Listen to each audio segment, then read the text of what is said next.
What is up, my loves? It's your girl Diamond, and I'm back with my all new review of Love and Marriage Huntsville. As you can see, I did not review last week's episode because it was boring. Nothing really got interesting up until the end, and that was an argument between Ken, Marquez, and Trish. And off the top of what I can recall last week, all three of them play a part as to why they can never come to a proper compromise about moving forward. Okay. Marquez is still in his feelings that Trish moved on from him, even though he didn't want to be with her in the first place. Ken is doing his big one, being Superman, beating on his big old monkey chest, trying to be the better parent than Marquez. And Trish, you need to address the fact that you're angry at him, but I don't know why you're trying to drag out this divorce when you don't want to be with him and remove. So it picks up where it left off with the argument between Ken and Marquez. Ken wanted to talk. He didn't want to argue. Marquez wanted to continue to argue. And he's like, listen, if you want to argue, you can get out of my house, okay? Marquez was not trying to get out of his house. He wanted to still go back and forth and argue with him. And Marquez is looking for help and help from production to save him from an altercation between him and Ken because he don't want to get body slammed, okay? But if you're going back and forth with him and you're trying to throw digs at him because you can't handle digs throwing back at you, then what are we doing? Okay, so security's coming in and there was a kerfuffle. It went to black. We're hearing tussling, we're hearing arguing, we're hearing can't stop, Marquez, no. And I'm mad that they didn't show the fight. I wanted to see the fight. So when they were able to be free from one another, you see their oldest son coming down the stairs, seeing everything. This is not good. This is definitely traumatizing the kids, Ken. And when Marquez was free, his son tried to reach for him, I guess to calm him down, to see if he can cool him off. But he yanks away from his son, walks out the door and slams it. But he also said, y'all got me fucked up. And that was the end of the scene. And nothing else happened. We didn't get the conversation with what took place. Went to the next scene. If anybody had been paying attention to the updates while the cast was filming for this season, Marquez had a couple of interviews with Queen Sheba Darling, and he talked about the altercation. He also talked about how he was fired from the show based off of this altercation and those nasty messages he sent to Trish that was revealed on social media. So when it comes to this entire ordeal, everybody played a part, in my opinion. Okay, Marquez wants to still use that leverage that he is the kid's father, that he is still married to Trish, but that really doesn't matter anymore because you don't want to be married to her. So, excuse me, you can't get the divorce. It really bothered me that last week he acted like he didn't know what to do to figure out the mistake that Trish might have made on the court documents, to place everything on her, like she's the problem. I didn't like the way that he said, you need counseling, you're traumatizing the kids. But you guys both tend to use the kids in conversations because you guys are trying to insult the other person. So that really bothered me. And now that Marquez is gone, what is going to be Ken and Trish's storyline other than Ken is trying to fight for his relationship with Trish, but Trish isn't really going to fight for it as well. Like, that's how I see it. So that was it. That was all. Moving on to the next scene. Okay, so on to the next scene. We got Maurice and Kimmy. They're having some type of date night. But before we get into that, Kimmy reached out to all the girls to set up a time to hang out so they can get into what they have going on, check in with everybody. Because according to Kimmy, in her confessional, the streets have a lot to say about what these ladies have going on. And it's like, do they, Kimmy? The streets, or do you have a lot to say? I cannot stand when they want to use social media, street lingo to talk about the mess when they want to talk about the mess, but they don't want to be the ones bringing the mess, but y'all bring it anyway. And it's not what the streets are saying. It's what you guys want to discuss from what took place last season. And if we want to really get down to the nitty gritty though, Kimmy, we can still be on you about how you feel about Maurice and his DUI because there are still some unanswered questions, but because it got dismissed, we're just sweeping that under the rug and onto the next problem that somebody else has because y'all don't want to talk about y'all lives. Okay. So while they're outside in the backyard near the fire pit, it's a cute moment. She talks about when she went over to Jalen's house to hang out and to check in about how he's doing since he graduated college and he's in his own business since he graduated college. And she wants to pick his brain about wanting to come in on a family business. I think that the family business could be this restaurant that she's getting built, and she wants Maurice, Monster, Jalen involved. And Jalen has reservations, as he should. You know, whenever Kimmy has to deliver some type of news to Maurice, I hate that she has to talk in this high-pitched tone, like a baby. Like she has to appease to this man like he's God, like he's a king, and I have to deliver some news to you that I don't want to be reprimanded for. It's like, girl, stop.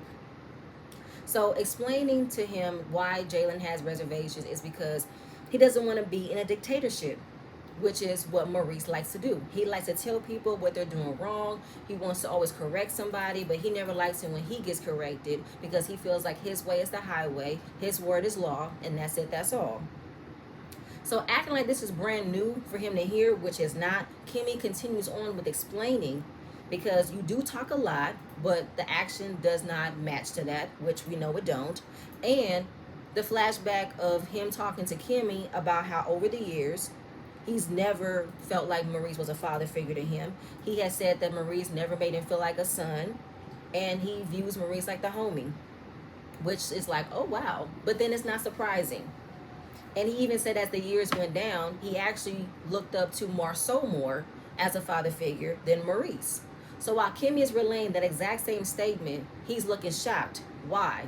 It's because you can't believe that Marceau can be idolized by somebody. Marceau could be someone who's excited to look up as a father figure more than you. Yeah, I bet that's a gut punch. Marceau, the man who didn't even know his own son had a peanut allergy. Yeah, him. And he said it felt like a gut punch because as a parent, you never like to hear that you weren't as good of a parent as you thought you were. In your case, Maurice, you never like to hear any type of constructive criticism about your behavior because you always want to dismiss it, justify it, be on defense mode. That's why. But I'm looking at Kimmy sideways because how is it that you're just now hearing this from your son? And I feel like he's been feeling like this ever since you married Maurice. And have you ignored how your son feels?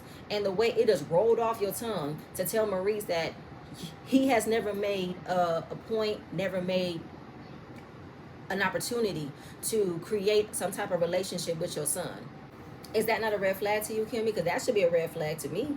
If a man that I decide to marry did not go out of his way to create a relationship with my son, then I shouldn't have married this man. But that's what you did anyway, which is very telling based off of everything else he put you through.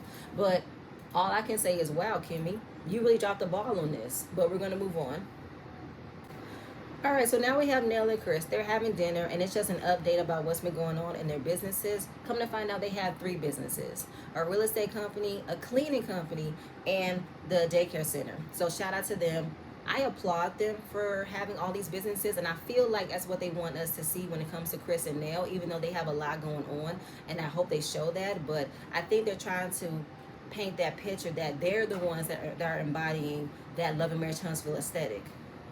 But moving on from there, she mentions that she received a phone call from Kimmy about wanting to hang out, and she hasn't really been speaking to any of the other ladies since LA, and it's been kind of quiet. She did speak to Destiny recently. She can tell that Destiny missed her. She talked about how she's counseled Destiny. They've had long conversations, and Nell is notorious for her using that counsel word for her to appear to be in a higher setting from being a friend to everybody else, which I'm tired of her doing. But she is in an awkward space with Destiny because last season, when Destiny had her party at the rooftop, she told Nell she needed to reevaluate her friendship because Nell decided to invite Sunny to her bachelorette party. And I was like, oh, so you did feel some type of way about that.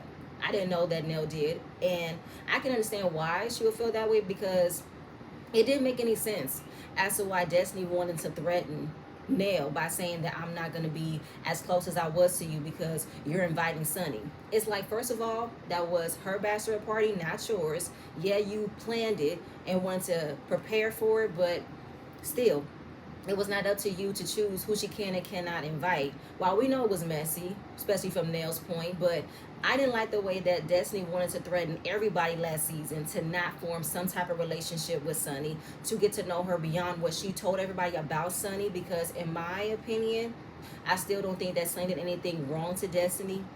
I don't believe that she and her had that great friendship, as Sunny has already cleared up. And between her and Moses, that was a relationship that you wanted to end anyway, like not going down the rabbit hole again. And Sunny is not here. She did not sign up, which I'm happy that she didn't. So Destiny can miss me with that because that's annoying as hell to me.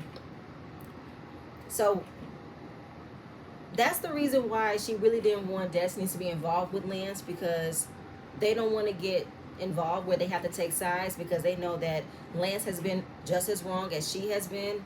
And I feel like Destiny is the type of person who likes to strong arm people into believe in her side and always choosing her side, never like to see things from the full picture, never like to understand how this could be something, that could be something, because she doesn't like to be held accountable, that she could be the one that's doing the most, creating the issue, as if we've seen her do before. So as much as you want to threaten and say you want to reevaluate your friendship with me, I can reevaluate mine, excuse me, because you're not going to threaten me by saying you're not going to be my friend anymore because I invited somebody that you're not cool with. Okay, everybody don't have to be cool with everybody, but you gotta be respectful of other people's opinions and perspective about somebody else that might not match yours, and that's how Destiny wants it to be, which I don't like. And that's it, that's all. And maybe when she does have a conversation with Destiny, she can explain that to her. Maybe they can move forward, but I don't know. I mean, later down the season, she's gonna be way more involved in Nell's family when we're gonna find out her possibly going on a date with Nell's godson. It's like, girl, can you date somebody else that's not close to their families like that? Anyway, moving on. So now we have all the ladies, they all meeting up. Kimmy did invite Destiny, but Destiny couldn't make it. Apparently she is in the TikTok streets, and I'm like, in the TikTok streets selling what? Them broken candles, them overpriced shirts, that she's that girl, that big dick energy, that Febreze body spray mix she got going on. What exactly is she selling? I'm sorry. Kimmy and Tisha are definitely trying to vibe for the next HBIC spot, because they're showing a lot of skin. They're, exposing a lot. Tisha did look cute. I'm not knocking it, but it's like, where's all this extra confidence coming from? You want to show all of this body for her. Interesting. Did anybody else find it odd that they want this to be them restarting, like getting to know each other a little bit better? And it's like, where did that come from? I mean, as far as Trish, y'all don't know her, so I would think y'all would want to get to know her better. But Nell, y'all should have y'all own history with Nell. Like, she's not new. Like, she's been a part of the show since maybe the third or second season, I would say. So I don't know where that came from. It was a bit odd. It's like y'all trying to maybe loosen y'all guard on not being worried of what's gonna come out, but it's like, I don't know. It's not given. It's not given that y'all really are cool with each other like that. It's not given you guys want to be friends. I feel like y'all just have to form some type of relationship because y'all don't got nothing else to do. I don't know. It's weird. So Trish says she wants to get to know the other ladies better, because where they're at now, they can't be transparent with one another because they haven't been inviting as far as like being expressive of each other's opinions as much. So for me though, Trish, for you to say you want to get to know each other better, you want to be able to come to that space where you guys can talk to each other and express different opinions, you really didn't do that when it came down to Mel. Sorry, I gotta say it. You followed everybody else's perspective about her and then form your own opinion, but I guess. So without fail, Trish opens up with her dilemma with Marquez about wanting to move into a whole different path, be in a better spaces for our co-parenting. But Trish doesn't tell the whole story, okay? Just say it all went left and it was a whole bunch of disrespect, as if you weren't being disrespectful, as if Kim wasn't doing the most as well. Like, all of y'all played a part in how it all went left when it came down to you guys moving forward, and then it ended up to the point where you guys fought physically.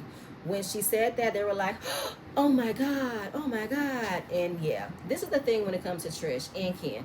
They like to go to the part where everything got explosive, but they don't want to be held accountable about the part that they played, how it led to it being explosive.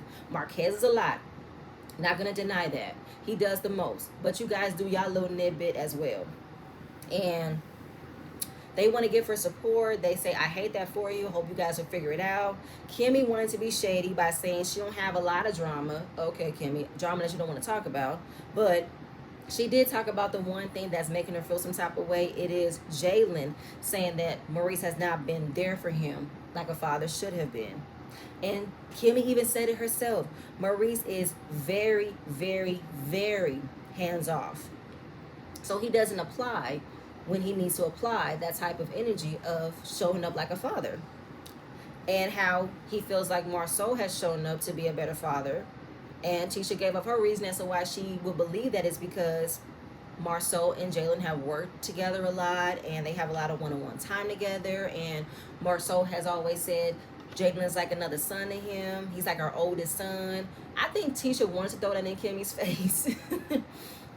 And I guess to give her husband a bit of credit, like he's good at something. He's good at being a father to somebody else's child, better than your husband.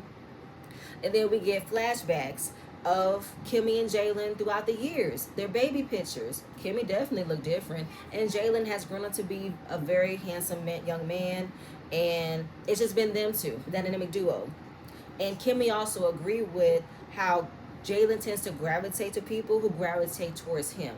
So whoever is interested in wanting to talk to Jalen and wanting to get his input and be around him, he follows through and does the same thing. So Maurice has not given Jalen that space of wanting more of a father type relationship with him.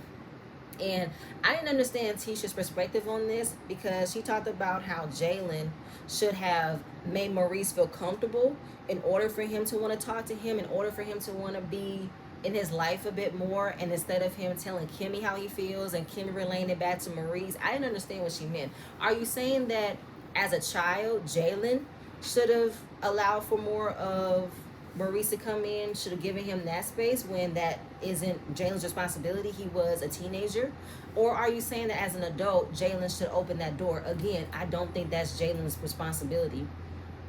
And I'm not too sure if Jalen will be open for it if he felt like that when he was a teenager, that he never felt like Maurice wanted to have a relationship with him. And then they skip over that and ended up talking about not seeing Nell in LA after the reunion, because what they like to do, like to hang out, have a good time. And she rushed back home because Lance got the news that he was having a baby. And I'm guessing it was the woman that he was going through a divorce with last season. That's the mother of his brand new baby girl. And I do believe that that is the woman that is the mother of his youngest son. And he said he didn't know that she was pregnant throughout the whole entire ordeal. He found out that she was in labor at that point when they were in LA. And Nell knew nothing about it. She did say this was someone that he has been on and off with for 5 years. So he spun the block. So that answers my question. This was somebody he was in a committed relationship with, that maybe one night it went somewhere, and 9 months later, here comes a brand new baby. And then discovering that she ended up having another grandchild. Chris Jr. had his first baby, and her grandkids are 5 months apart.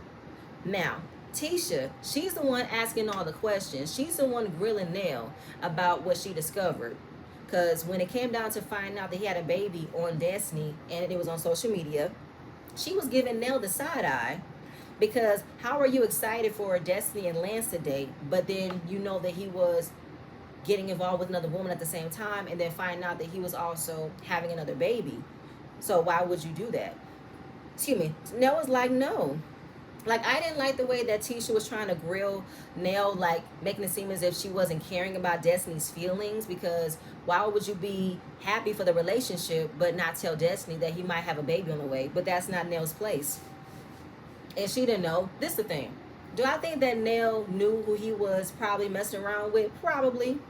But was it up to her to tell Destiny? No. And Destiny and Lance weren't in an exclusive relationship, so it shouldn't have mattered. And she said at first, I was okay with them dating, but later down the line, I saw some things that made me uncomfortable, and it was before the baby. So when she tells them that there were other things that have changed her mind about wanting Destiny to be with Lance, they were like, oh, wow, really? Yeah. And how she is not in her son's business like that. That's his life, not hers. So in her confessional, she says that I thought I was coming into a night out with the ladies. I did not know I was going to get grilled over a situation that has nothing to do with me, and quite frankly has nothing to do with Tisha. So let me go ahead and flip it on her and see how she likes it when I'm questioning her about something that actually has to do with her. So in this scene, she says, so Tisha and Kimmy, how do y'all feel about the interview that Martell did with his baby mama and that alleged woman? They were all smiles and laughing, very uncomfortable, didn't think that this type of conversation would be brought back up. And Nell said in her confessional, Tisha is deflecting because she don't want to talk about it. And I'm like, why you don't want to talk about it? Because it wasn't about me and my husband. It was about your husband. So how do you feel about it? So when Tisha tried to flip it on Nell and ask her how she felt, she said, I felt shocked, but then again, it really wasn't nothing for me to be shocked about. I guess it was just shocked that he did it, but again, nothing to do with me. He didn't talk about my husband. He talked about yours. So how do you feel about it? Now, Kimmy's trying to convince herself that while it was a lackluster attempt of what he tried to do, it wasn't believable. But if it was believable, it wouldn't be with that. It's like, what is that, Kimmy? Don't do that. While you probably are the baddest Maurice has ever had, don't make it seem as if he wouldn't sleep with a woman lower than you or less attractive than you. Again, Maurice has slept with 6 women in one night. Pussy has no face. Okay, a man will fuck a wet hole. That's what he'll do. Okay? So don't knock it. Beauty's an eye to the beholder. We've seen plenty of men who have bad bitches on their arm and they still cheat with lower women who have less confidence, less self-esteem, all that and then some. So Tisha, who wants to talk to Nell about not being transparent, she's not being transparent by saying that she had already talked about her response when she and Marceau did their live. And if you want to know what I said, go watch my live. Ain't nobody watching that boring ass shit. I covered that live. And you really didn't say nothing about what Martell did with that alleged woman. You doubled down on what you said when it came down to the live you did with Carlos. And I'm very happy that Trish mentioned this is how it all started because of your live and what you did with Carlos is the reason why the interview came about. Why are we acting like it didn't happen? Why are we acting like we didn't see it follow in that same time frame? Why? That's the one thing I can't stand when you guys do shit like this. Whenever there are things that have happened on social media in the time frame of y'all filming, why don't y'all address it when the show is back on? Because you know we're going to ask about this. Why do y'all act like we don't talk about what's been said on social media when you guys do? I can't stand it. Then she said, you're not going to create my story for me. Okay, well then talk about it then. The more you don't say nothing, the more you don't address it, we just going to agree, okay, so you know the truth. And you're just going to be okay with it. Fine, cool, good night. And then in her confessional, she wants to say she's very transparent. She's an open book. To who? To yourself? You have not been transparent since season 1 of this show, Tisha. You're passive aggressive. You throw the rock and hide your hand. You never address how you feel. Miss me with that. And then in her confessional, she wants to say that Nell is not being transparent like she needs to be because there are a lot of things happening in the streets about her that she's not talking about it. But I'm not calling her out. But you are, though. You want to say she's not transparent. You want to say she don't want to address certain things. Okay, well, put your money where your mouth is. Address her. But no, you won't do it because you're a scary ass bitch. Say what you want to say. Speak it with your whole chest. You've been doing this shit for years. You and Kimmy. Y'all be hiding and deflecting on what you guys really need to discuss, but y'all want to hold everybody else's feet to the fire of what they need to address and talk about. Miss me. So Tisha wants to add another dig to Nell by mentioning to Kimmy that she don't know how she feels about the Fletchers because she's feeling some type of way about the comment that Chris made when he was talking to Mel when they blocked her scene by saying that Marceau and Maurice are the type to get NDAs. So Nell was like, okay, 1, that's my significant other, my husband. I'm going to stick beside him. 1, I don't control what come out of his mouth. You should know, Tisha. And it was almost like telling Tisha, I'm not going to address my husband because you feel some type of way. So if you feel some type of way about it, how about you address my husband? And again, I don't want to bring Mel into this, but it's reminiscent to what Mel did to Tisha last season when Marceau made a comment that Melody didn't like and she wanted to address him. But Tisha kept butting in to know what was said. But it's like, again, she's not talking to you, Tisha. She's not trying to project her feelings onto you about what was said, so she's taking it to the source about who said it. So Tisha, put your big girl panties on, address to Chris about why you didn't like what he said, and then leave it alone. Like, you keep on wanting other people to ask the questions you're afraid to ask because you still want to know, but you're afraid to ask, and I don't like that. Stop. Now, out of the blue, Kimmy wants to say Maurice felt some type of way about it because he never said nothing negative to Chris. He's always loved y'all. He supported y'all. I'm like, fine, whatever. I don't give a damn how Maurice feels. Now, Nell feels like, okay, I'll talk to Chris. Maybe he can come up with a way of apologizing to Maurice. Whatever. That's the one thing I can't stand about Kimmy and Tisha. They are always up in arms whenever it comes down to what else is being said about their husbands, but they never want to be held accountable about what they might have said about somebody else. Moving on. So now we got Maurice and Jalen. They end up having a conversation, and off rip, Maurice did not listen to anything that Jalen was saying. So it's just small talk. Asking Jalen how is he doing. He's doing well. He's applied for tons of jobs in the IT field. He did get a call back for a job in Colorado. He is interested in taking it. Maurice wants to cast doubt because he wonders if this is what he really wants to do. He said, yeah, I want to change the scenery. I've been in Huntsville my whole life. I kind of want to do something different. And he should. He said it's just be me and my mom, so I want to branch out. Don't try to cast doubt on him because you're afraid to branch out. So while trying to figure out his life, Maurice talks about the family business that we all want everybody to be included in. And he said he's hesitant because he knows the Scotts very well. You guys have the tendency to throw somebody in and expect for them to figure it out, and that's what y'all done to me before. And if we go back a few seasons ago, when Black was being open, they hired Jalen to bring him along for the process, to teach him the ropes and also give him the tools on how to invest. They gave Jalen the brunt of handling everything. The general manager title, where he had to open and close, be the bartender, the busboy, the cook, everything. Kimmy was pissed off when she had a right to be, and I was pissed off that y'all used Jalen like this when he wasn't ready for this type of responsibility, wasn't right, wasn't cool. So knowing what he knows, because he experienced it before with Marceau, he feels like if everybody is hands in on this type of business, I know that when it comes to you, you are going to be pointing me into different directions of me handling all different types of responsibilities. And you're also going to want me to want to pick up Monster and help him what he needs to do and do this and do that, do this and that. Basically, yeah. So knowing what goes down when it comes to working with the Scotts, he knows he's going to be handling a lot of responsibilities and he doesn't want to go through that again. Then he pointed out that there were times when he was living in the house with them that he wished that Maurice showed more leniency to him than he did to Monster. Because obviously we see that Monster is growing up not knowing what the hell to do when it comes to him handling his responsibilities. Because when they were living in the house at the same time, maybe around the time that Monster was there for the summer before he permanently moved in with them, Maurice will always point out to Jalen to do something. Always tell Jalen to do something. Knowing that his son was right there, probably not doing nothing, probably playing the game like he's playing the game, but you always pick Jalen. Giving your son the ability to just live life free, no responsibilities, no lessons to learn, yeah, not right, not cool. And the age difference between them is probably not that far off. If Jalen is like 23, 24, knowing that Monster just turned 18, there's like a 5-6 year age difference. So by the time that Monster started to come down to live with y'all in the summer, he was probably like, what, 10, 11? You mean to tell me you didn't teach him on how to do anything? On how to pick up his stuff, put his toys away, put his games away, put his shoes away, clean up his room, put the dishes away? You didn't teach him none of that of the time that he started to spend summers with y'all? Oh, hell no. So Maurice asking him more questions. Did you feel the love?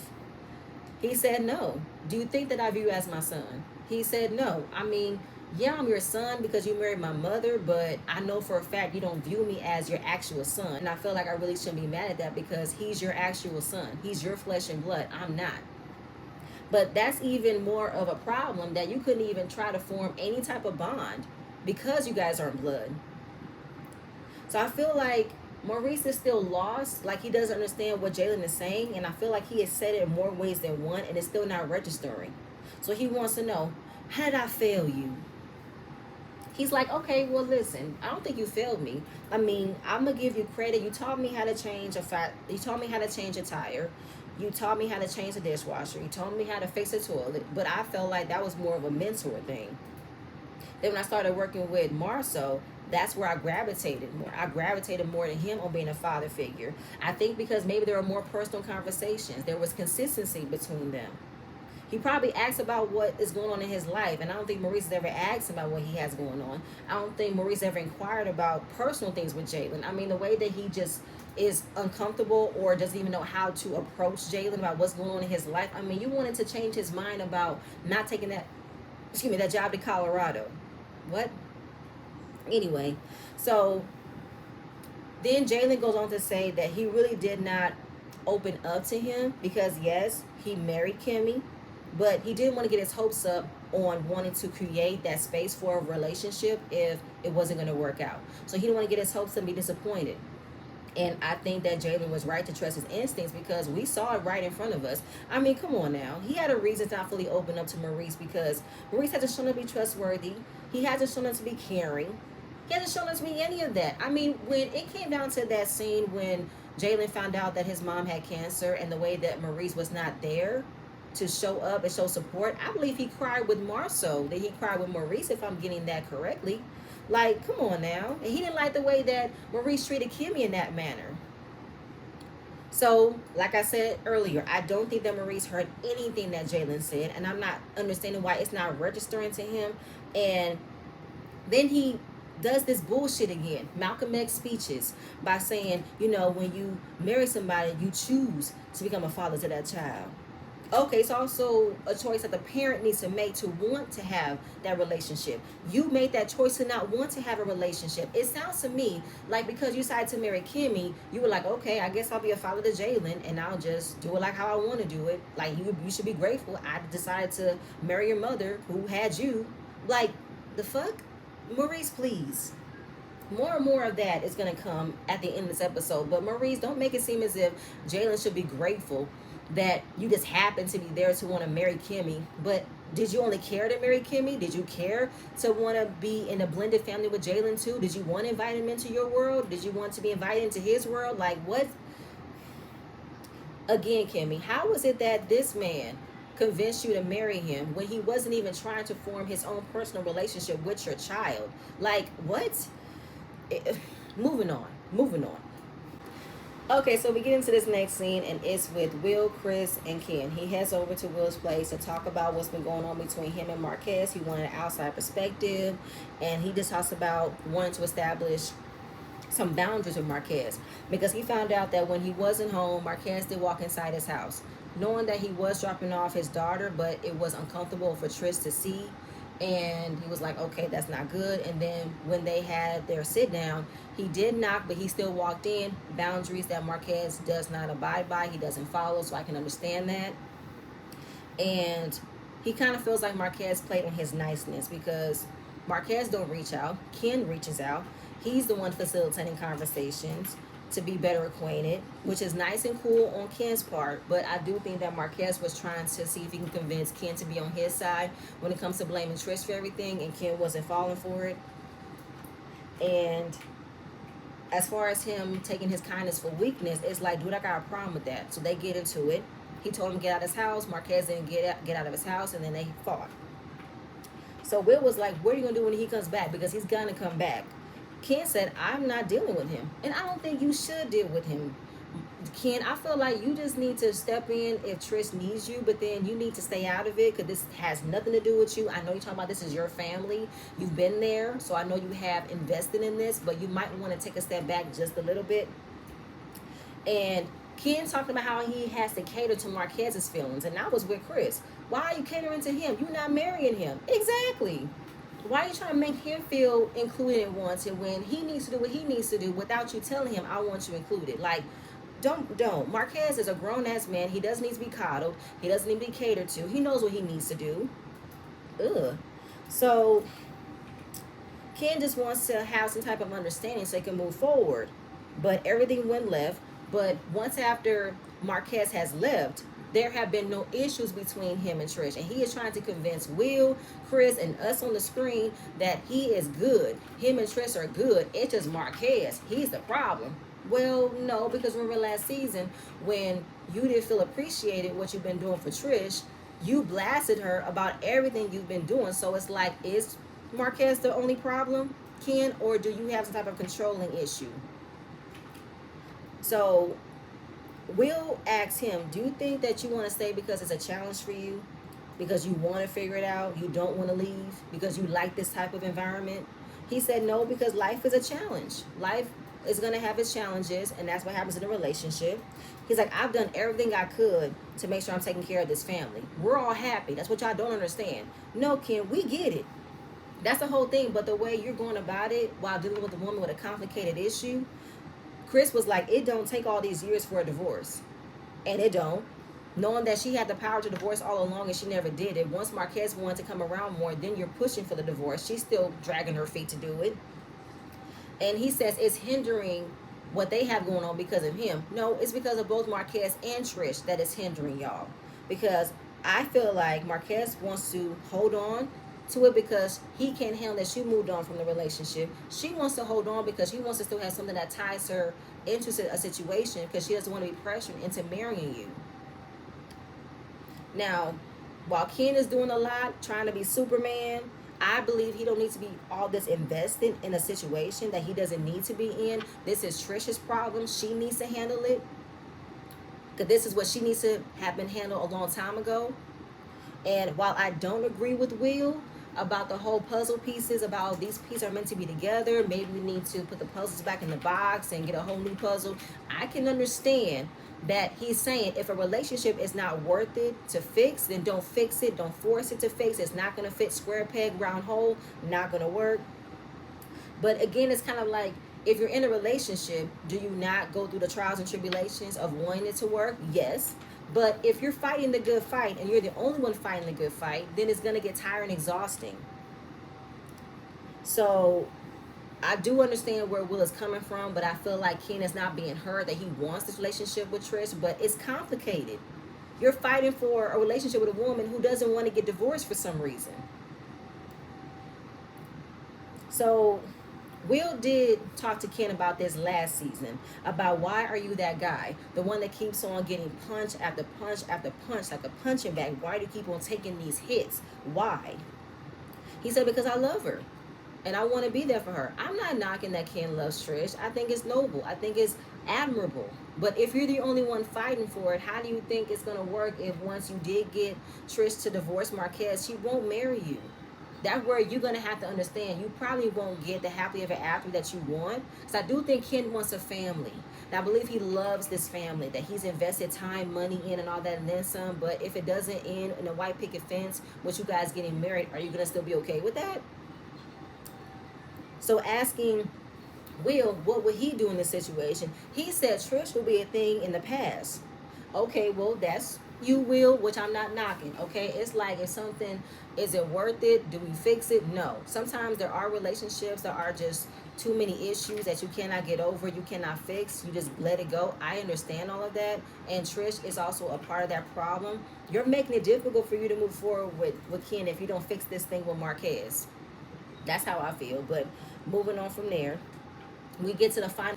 Okay, so we get to the final scene. It's with the Scotts. They're having dinner, and we discuss the elephant in the room is how Maurice has not been a father figure to Jalen, and Maurice did have a recent conversation with Jalen, and he came by the office and he told Marceau, I view you as a father figure than I do Maurice. I view Maurice as a big brother because I feel like me and Monster were treated differently. I think the way that he raised Monster was that he can do no wrong. And Marceau defended the fact that he does have a different relationship with Jalen because he included Jalen in what he had going on. He wanted to work with Scold. He also is worked with him at Black and all that and then some. And Maurice is in his feelings by hearing that Jalen has viewed Marceau to be a dad, even though he didn't say that, he said father figure, which is what Marceau said there is a difference.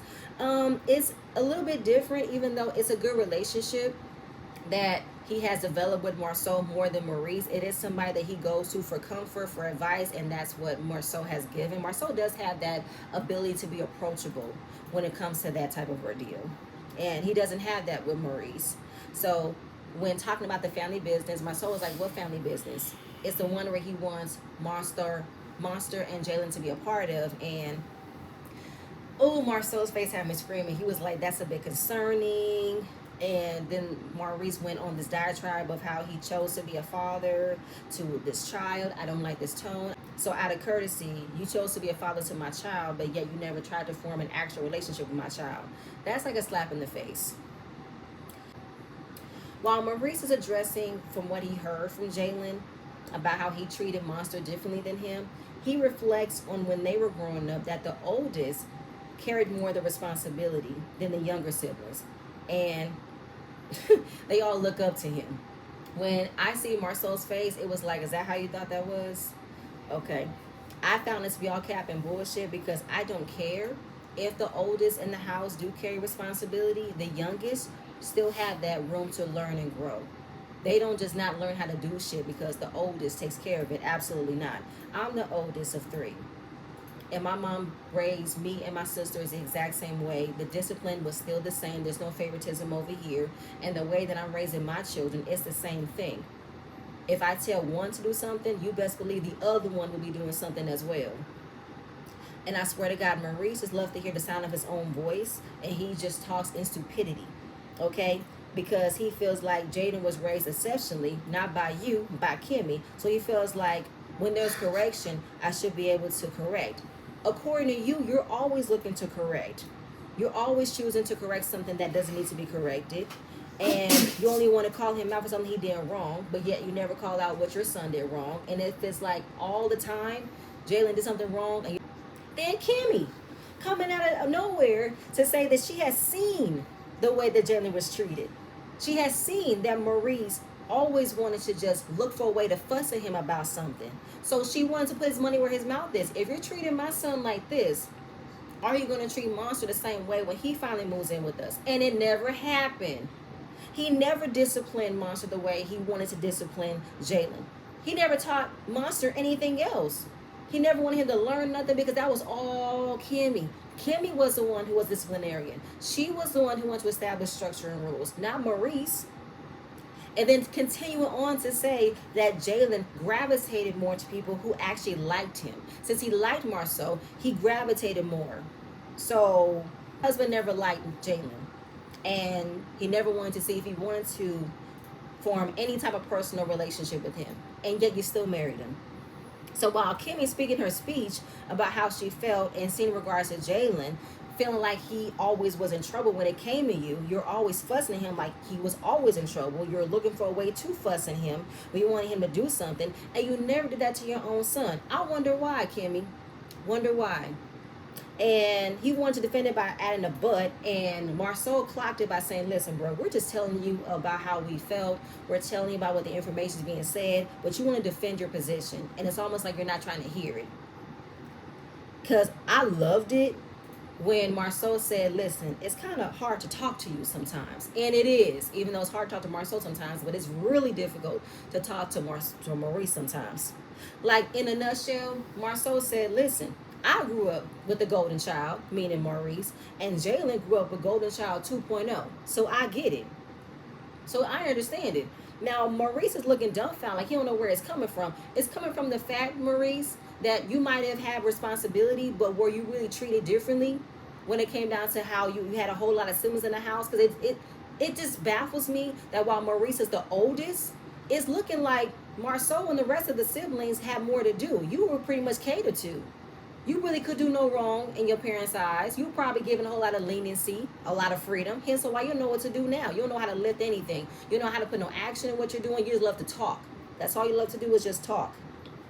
So not understanding where this is coming from. Then he says, Marceau, you sound like Chris Fletcher. Where did that come from? And he's like, you sound pathetic. You know that? And Maurice was like, yeah, but you're lying. He's like, you think I'm lying? He said, you lie all the time. I was like, oh. Are the Scots brothers fighting? What do you mean he's lying all the time, Maurice? What does that mean? And where does this whole comparison about he's telling that you are hard to talk to, that he sounds like Chris Fletcher? Has Chris Fletcher said that about you? Is that a point? Ooh, I hope we get more of that. And that's something interesting to see. Maurice and Marceau are having a disagreement. We've seen them have disagreements before, but now they're going to actually have to figure this out and resolve it. And this is something that Maurice doesn't like to do. He doesn't like to set the accountability. And this is about him. This is about him not holding himself accountable, that you really did not treat Kimmy's son fair. You really did not form a relationship with him. And Kimmy, how are you okay with the fact that a man you married for all these years did not want to form any type of personal bond with your son? And that your son has felt this type of way for all these years, and you never addressed it, you never fixed it, you never held Maurice accountable for it. You just smiled and grinned, cried in your pillow. What did you do, Kimmy? Like, I don't see how you can accept a man in your life as your one and only if he doesn't form a relationship with your child. Like, this is crazy to me. I don't like this, Kimmy. This is literally given to me that you definitely went through leaps and bounds to make sure you got this man, okay? The way you set up to meet him with the whole barber thing, and how you waited all these years to finally marry him. You put him through law school and all that and then some, and yet what did he give you in return? A whole bunch of jokes, whole bunch of empty promises. A lot could be said, Kimmy, because the proof is in the pudding with the way that he has treated you when you've gone through your lowest moments, and all he cared about was himself. But that's your husband, girl. You're gonna stick beside him, right? Okay, but y'all, that's it. That's all I have. I enjoyed this episode. I enjoyed the conversation. I feel like this conversation needs to be had because it gives us a look in other people and about how y'all not as perfect as y'all say y'all are. Y'all got flaws that y'all don't want to address. Y'all got flaws y'all don't want to be accountable for. And Kim, you should be ashamed of yourself that you decided to marry a man that did not want to have a relationship with your son. And that he showed it by treating your son differently for no reason, versus how he didn't even want to discipline his own son. He put that on you. All on you. But y'all, that's it. That's all I have. Please stay tuned for my next video, and I'll see you guys later. Bye.